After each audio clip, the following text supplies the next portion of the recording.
the first pool, you are in for a bloodbath if you even make it out. Yeah, so he's gotta run it through losers all the way for the rest of phase 1. Yeah. Gotta run it through losers all the way through phase 2. Gotta run it through losers all the way through top 32. And then maybe run it all the way through losers through top 8. That's gonna be like, if Rafflo wins this, or if he even makes top 8, that's gonna be like a 17-1 run. Oh yes, you gotta remember that basically every round in winners is worth 2 in losers. So you have to double the length of the set. You're running a marathon. You have to go the distance. And let me tell you, having the stamina is difficult to try to make a losers run like that. It takes a lot out of you. Thankfully, this is a multi-day event. But round 2 pulls is tomorrow in the top 8. So let me tell you something. Trying to make it to day 2 and making a losers run in day 2 is brutal. Yeah, that is enough about Rafflo, though. We do have a returning face onto our stream and a new one. We've got Onin coming back, bringing out the Steve, but he's going to be facing off against Nito, who is one of our compendium players here at Glitch Infinite, playing the fighting game characters, more specifically, mostly Ken, I believe hailing from Southern California, so he's traveled a long way to make it work here at Glitch, and I believe this is a phase 2 qualifier, if I'm not mistaken. That makes sense. Onin was on here at the beginning. I think you had to play winners round 2 on stream, so he is at the cusp of making it out in winners, but this Ken is here to kind of put him in his place, try to send him to losers, try to come out on top, so let's see what Nito can bring to the table. Ken is one of my favorite characters to watch in this game because they're so interesting to analyze, and I'm lucky enough to live in a region with 2 of them. I've got both Jazzo and Vendetta living very, very close by to me, so I get to see a lot of this character, and Nito, definitely one of the best Kens in the world, doing his best, but this is a tough matchup for Ken because Ken struggles against Steve's disjoints and Steve's speed, so we're gonna have to see how he works around it. He's been trying to use that Hadoken in order to take on the distance game so that he can find himself an inroad. The Shoryu's not going to be enough to KO because Onin is smart enough to know the correct DI for that. I've seen some people die way earlier to Shoryu. Knowledge is half the battle, so you got to remember to DI the correct ways. Down and out. Down and out. Do not let the propagandists tell you otherwise, because there are some people that love spreading some misinformation for some early stocks. I remember there was like a whole era where people were tweeting like, make sure you don't mash out of DK cargo throw. It makes it hit harder. Oh, need to hit harder. And air dodging back into the kind of the very end of that up smash from Onin, and that is the stock here. Now Nito has to kind of wait out the impenetrable fortress as, hey look, another diamond on deck. Yeah, so the fact that Onin has filled his arsenal with mostly stone and iron means that Nito can't really just like go up and detail the block. He's not going to be able to make it back, and Onin has taken a 3-1 lead. Gotta say, is indeed rocking the block, is living up to the standards of the Steve trailer. Shoryu finally taking Onin's first stock here, but a deficit versus Steve with Diamond on deck is absolutely rough. Diamond's no longer on deck, it is in hand. Onin throwing out that anvil to be able to get. Oh, I was waiting for the fair. I paused and everything. I was like, is he gonna do it? Oh yeah, the tense feeling of like, are you gonna explode? Oh my God! Just waiting. It's gonna see what happens. Oh boy. Hey, got a nice combo here. He wanted, so if Onin had held straight out there instead of up, he would have been sent at an angle that Nito could have followed up with short hop dare to get the spike, but good DI from Onin and good situational awareness from Onin. He's not going to die like that. Of course, keeping himself alive. A couple Hadoukens getting thrown his way. That's going to hurt. Pack a punch, 94% last stock here for Nito, trying to find something that'll give him an edge. Slowly but surely racking up percentage, which is a great start here. Oh, no. Getting punished, though, as he slips out. But hey, he's living with that DI. Excellent work. Oh, you're not living with that, though. This instant block into instant F smash, that's powerful. NIL, that was the no impact landing on the block into the F smash just for good measure. Insanely played by Onin. Speed running that first game. That took like 3 minutes total. Yeah.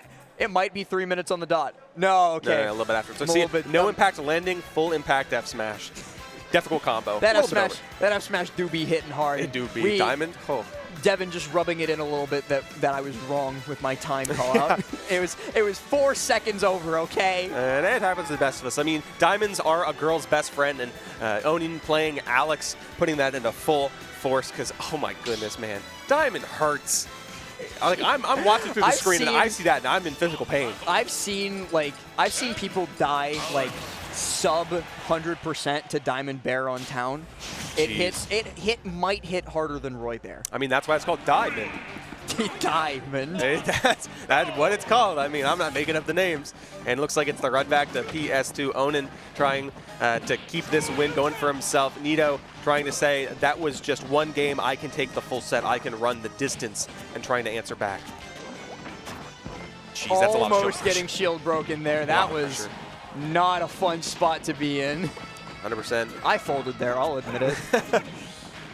All right, putting the pressure on, and there's that dirt wall. I like Nito kind of pretending to pressure but backing up, so it's the implied threat that I can hit you. That's enough to kind of force you to stop mining, but that is an implied threat of violence with the Shoryu, and that's not implied. That's just certain violence, honestly. Yeah, that is executed violence, and we talked about it a little bit earlier. You have to be so careful about your DI, but what you also have to be careful about is which side of you Ken, excuse me, not Terry, is on. I saw a blonde fighting guy. So yeah, in red, and you were like, yeah, that's So what happened there was that Nito was able to mix up Onin's DI by crossing him up and then doing Shoryu, so that Onin was holding down and out, but for the wrong angle. Unfortunate there, and now, with the offstage Dunkaroonie from Onin, very quick to return the favor on that stock, and that is a powerful message, and now he gets to cause more damage on Nito right now, but Nito's answering back pretty effectively, doing a lot better in this game, but good DI this time from Onin.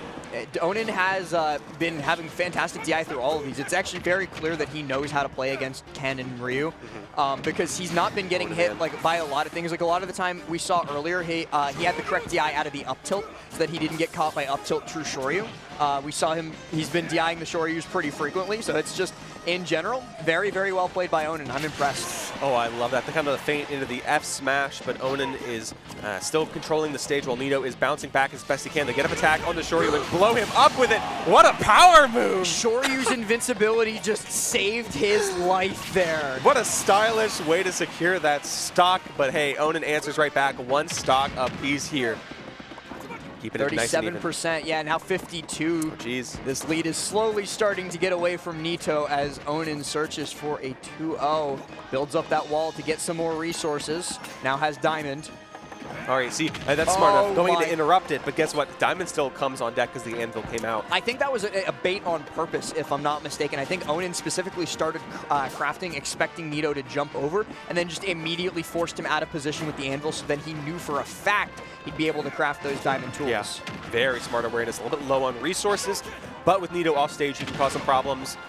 He's dead, right? Oh, yeah. Yes, that was brutal. Yeah. The final stock specifically, I think Nito hit him once. Yeah. The Acme Corporation paying dividends for Onin right now. A couple of cartoon anvils flying. A little bit of Looney Tunes going on. We did not see a painted mural on a blank wall that Nito didn't ran into, but at the same time, the fortress that Steve does construct is in fact kind of a wall that you need to kind of get through. And we immediately heard Michigang popping off for their boy. Hey, respect. Very, very well played by Onin, and I think as a result, if I'm not mistaken, based on like counting where we should be in bracket, I think that is Onin moving on to day 2 on winner's side. I could be wrong, so don't quote me on that.